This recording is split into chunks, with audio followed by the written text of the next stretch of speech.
titikman ang ating cream chicken ni Hazel Sheffy. Ayan. Wow. And of course, Miss Marian, mamaya po, perfect talaga ang dating mo dahil mamaya may pag-level up. May pag-chef level up ang ating creamy chicken na ito. Siyempre, may pasabog din si Miss Marian. Wala, ikaw lang to.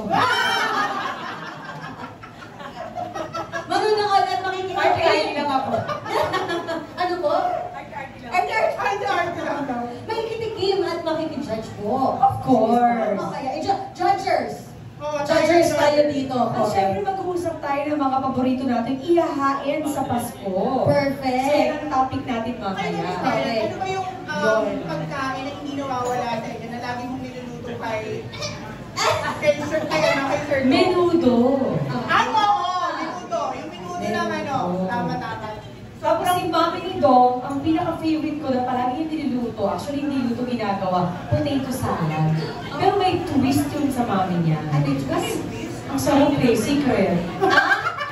Akala ko naka-twist talaga yun. Yung mga ganun habang nagluluto. Sobrang sarap, tsaka yung leche flan ng Mami niya. Marami. Very smooth. Oo eh, basta kaya palaging looking talaga ako, talagang Pasko, andyan, ang daming pagkain, ang daming titikman. So, excited ako kumain. Iba talaga yung mga kanya-kanya talaga ng atake pag Pasko. Correct. Kanya-kanya nakakain. Tsaka ganyan ang ginagawa namin pag Pasko, may potluck kami. Sa Cavite, tapos kay Ladong, tsaka sa bahay. May kanya-kanya kami hinahain para sa mga mahal namin. Kanya-kanya specialty. Ikaw ba? Kanya-kanyang pasabog. Ano yung look Ang forward nakwenta ko mo? po kay Chef Hazel kanilang macaroni salad. Oo, ikaw. Sa amin kasi, sa family namin, more on seafoods kami. Kailangan may po, may crab. Oh, wow. Hindi nawawala yung fruit salad. Ay, True! Kayo din ba? True. Fruit salad? Salad, number 1. Ayan.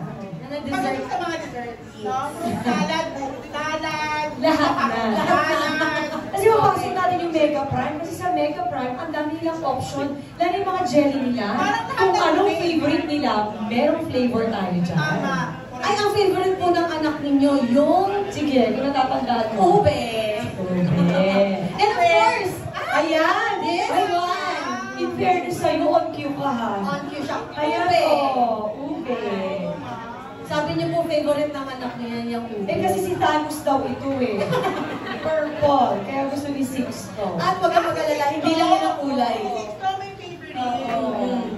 Of course, the original one is, and meron bang iba-iba, may green din po tayo. May buko pandan. May Alam mo, yellow. personal favorite yung buko pandan. Di ba po? Yung pandan, yes. Yes.